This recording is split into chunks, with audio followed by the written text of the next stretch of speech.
Welcome to everyone. Today my topic of discussion is interstitial lung disease, important topic of respiratory medicine. What are ILD? It is diffuse parenchymal lung disease, affect alveolar interstitium, cause inflammation with or without fibrosis. Common symptom dyspnea and dry cough. Restrictive pattern on pulmonary function test.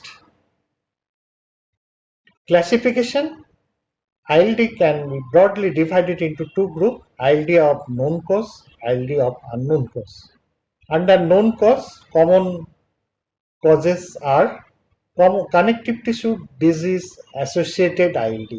Under this heading, rheumatoid arthritis, scleroderma, dermatomyositis, polymyositis, SLE, and Sjogren's syndrome.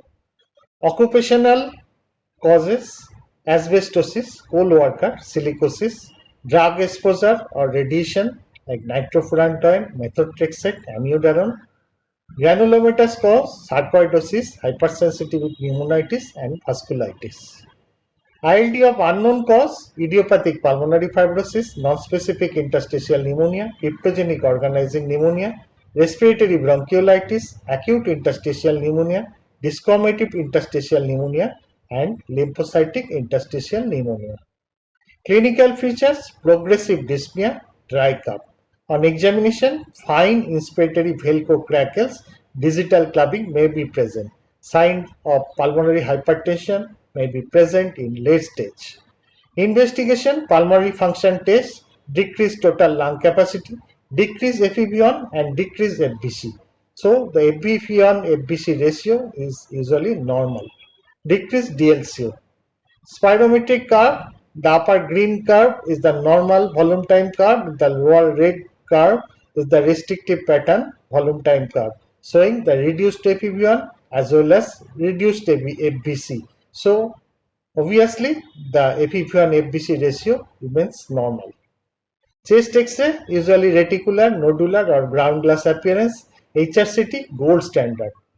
UIP pattern in IPF, subpleural basal honeycombing, NSIP pattern, diffuse ground glass opacity, COP pattern, patchy consolidation, sarcoidosis, hilar lymphadenopathy without nodules. These are the X-ray pictures of varying combination fibrosis, nodule of restrictive lung disease, diffuse pulmonary lung disease. Now let us discuss about few HRCT plate. Plate 1, what we see: basal subpleural reticulation, honeycombing, traction bronchiectasis. HRCT pattern: UIP, usual interstitial pneumonia. Usual finding of idiopathic pulmonary fibrosis and rheumatoid arthritis related interstitial lung disease. Plate 2, HRCT finding: bilateral ground glass opacities, lower lobe predominance. HRCT pattern: non-specific interstitial pneumonia pattern.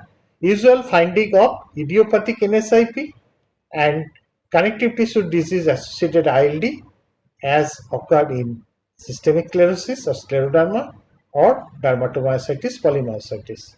HRCT plate 3, HRCT finding: patchy consolidation, open peripheral, peribronchial, reverse halo sign. HRCT pattern: COP, cryptogenic organizing pneumonia. Usual finding of COP ILD, drug reaction ILD, and post-radiation ILD. HRCT plate 4, finding: diffuse lower lobe ground glass opacity, pattern: discomative interstitial pneumonia, that is DIP. Usual finding of DIP ILD. HRCT plate 5, diffuse ground glass opacity, mimics like ARDS. HRCT pattern: acute interstitial pneumonia or diffuse alveolar damage, that is AIP pattern. Usual finding of AIP ILD.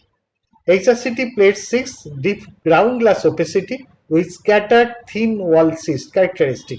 HRCT pattern is LIP, lymphoid interstitial pneumonia. Usual finding of LIP ILD.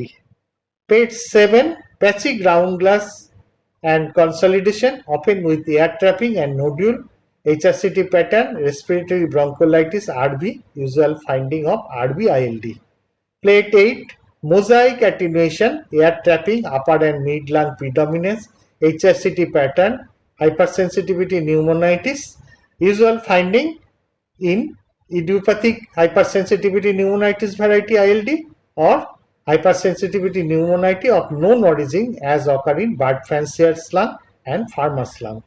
Plate 9, HSCT finding of perilymphatic nodule, upper lobe fibrosis, HSCT pattern, sarcoidosis pattern, usual finding of sarcoidosis with perihilar lymphadenopathy. HSCT plate 10, HSCT finding small upper lobe nodule, progressive massive fibrosis. HSCT pattern, pneumoconiosis pattern, usual finding of pneumoconiosis of silica or coal dust in origin. Plate 11, lower lobe subpleural reticulation, honeycombing and pleural plaque. HSCT pattern is asbestosis, usual finding of asbestosis.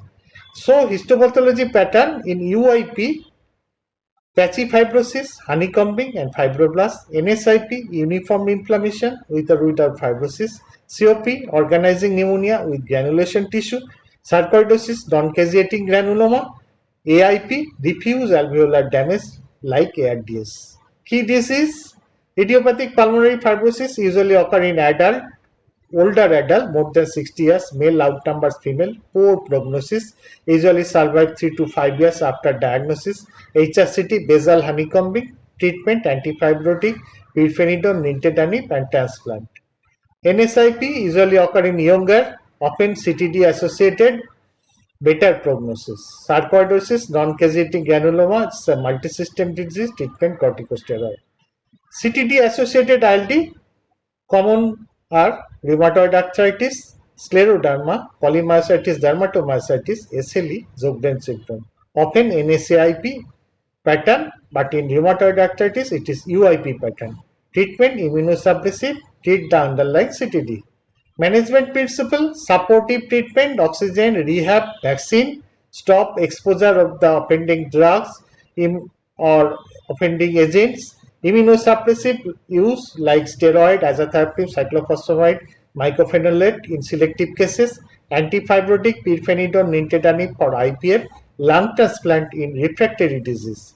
Key takeaway, ILD is a diffuse lung disease with dyspnea, dry cough, restrictive physiology, abnormal HRCT, always divide into known cause versus idiopathic cause, high yield result in NSIP and sarcoidosis. Early recognition is crucial. Thank you for watching the video.